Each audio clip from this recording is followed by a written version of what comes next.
ठरलं तर मगच्या आजच्या एपिसोडमध्ये तुम्हा सगळ्यांचं स्वागत आहे।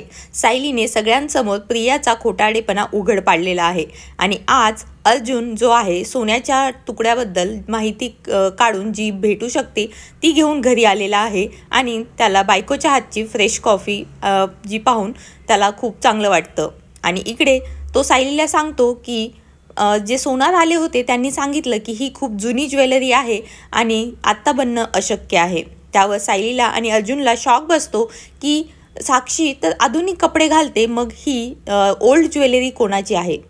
इकडे प्रिया जी आहे ती सायलीला जाब विचारण्यासाठी वर येत असते आणि त्याच वेळी या दोघांचं डिस्कशनही चालू असतं आणि सायलीच्या हातामध्ये सोन्याचा तुकडा असतानाच प्रिया दरवाजा उघडून आत येते आणि सायलीच्या हातून तो तुकडा खाली पडतो आणि प्रियाला या तुकड्याबद्दल काही समजेल का असा विचार करून ते घाबरून जातात।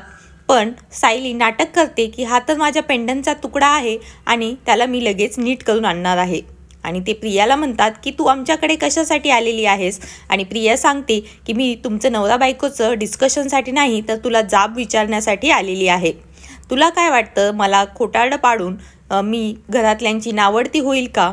ते शक्य नाही, कारण मी सगळ्यांच्या आवडीने लग्न करून आलेली आहे आणि तू दोडकी आहेस।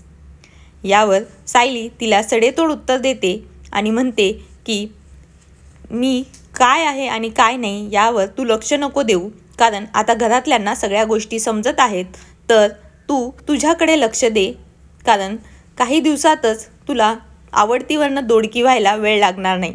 आणि तेवढ्यातच समजतं की खाली जे आहेत तन्वीचे आईवडील आलेले आहेत, प्रतिमा आणि रविराज। त्यांना अस्मिताची गोड बातमी समजते आणि ते खूप खुश होतात। ते अगोदर फक्त ती आली आहे म्हणून भेटायला येतात, पण त्यांना इथे आल्यानंतर अस्मिता प्रेग्नंट आहे हे समजतं आणि त्यानंतर प्रतिमाला सगळे म्हणतात की तू जी आहे साबुदाणा खिचडी वगैरे खाऊन घेणार का? यावर प्रतिमा म्हणते की माझा आज निर्जळी उपवास आहे आणि मी आज काहीही खाऊ शकत नाही।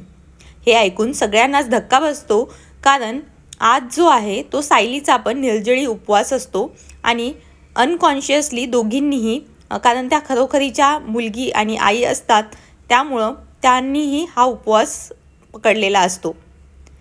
आणि त्यानंतर जी कल्पना आहे ती प्रतिमाला म्हणते आणि तुला काहीतरी आठवतं का गं, कारण पूर्णा आजी आणि तू लहान खूप वर्षांपूर्वी जे आहे तो भागवतचा जो आहे उपवास तो पकडायचात। पण त्यावर सगळेच जण प्रतिमाकडे पाहतात, पण प्रतिमाला याबद्दल काहीच आठवत नसतं। तसंच ती मांडो लावून सगळ्यांना सांगते की मला काहीही आठवत नाही आहे। यावर जे रविराज असतात तो टॉपिक चेंज करण्याचा ट्राय करतात आणि यावर जो अश्विन आहे तो सांगतो की मेमरी लॉसच्या सिनॅरिओमध्ये असं होतं की सबकॉन्शियसमध्ये मेमरीज असतात।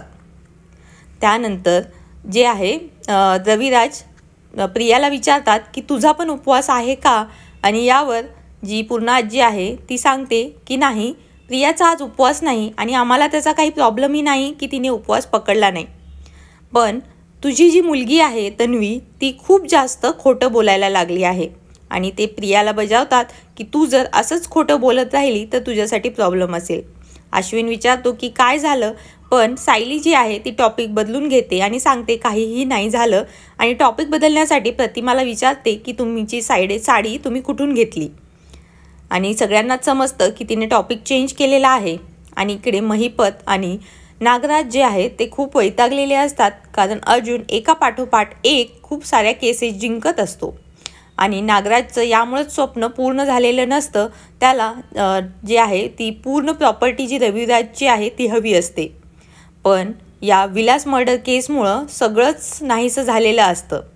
त्यावर महिपत म्हणतो की हो, या 2 वर्षामध्ये माझी मुलगीही पोलीस स्टेशनमध्ये अटक होती की काय याची आम्हाला भीती आहे। यावर महिपत म्हणतो की मी अर्जुनला संपूर्णच टाकतो।